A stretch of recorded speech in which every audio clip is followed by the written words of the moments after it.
Vidya Wires, India's fourth largest manufacturer of wires, is now coming up with an IPO. पर क्या ये opportunity आपके portfolio को supercharge कर सकती है या नहीं? Let's break it down. The company is engaged in manufacturing copper and aluminium wire.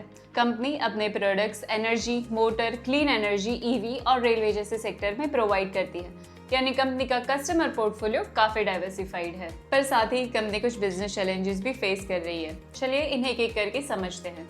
First, company का रॉ मटेरियल अपने टॉप 5 सप्लायर्स पर डिपेंडेंट है। ये high concentration on their suppliers production में इम्पैक्ट डाल सकता है। दूसरा, कंपनी का रेवेन्यू तो पैन इंडिया से आता है, पर वेस्टर्न इंडिया में कॉन्सेंट्रेशन हाई है। ये जियोग्राफिकल कॉन्सेंट्रेशन कंपनी के फाइनेंशियल्स पर इम्पैक्ट डाल सकता है। तीसरा, कंपनी का मेजर रेवेन्यू पावर ट्रांसमिशन और इलेक्ट्रिकल सेक्टर से आता है, तो इन सेक्टर्स में स्लो डाउन शेयर होल्डर्स के रिटर्न को इम्पैक्ट कर सकता है। अब नजर डालते हैं कंपनी के फाइनेंशियल्स पर। तो कंपनी के फाइनेंशियल्स तो स्ट्रॉन्ग है।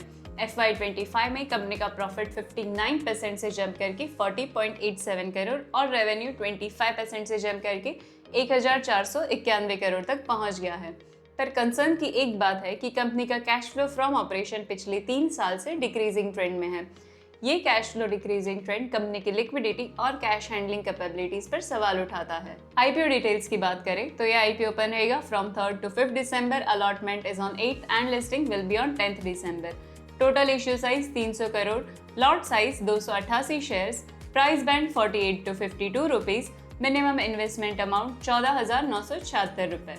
ओवरऑल विद्या वायर्स एक एस्टैब्लिश मैन्युफैक्चरर है विद स्ट्रॉन्ग हिस्टोरिकल ग्रोथ, लेकिन क्लियर कंसंट्रेशन रिस्क और declining cash flow are the risk factor to watch out for. तो क्या ये आईपीओ आपके पोर्टफोलियो में जगह डिजर्व करता है या नहीं? Comment your thoughts below.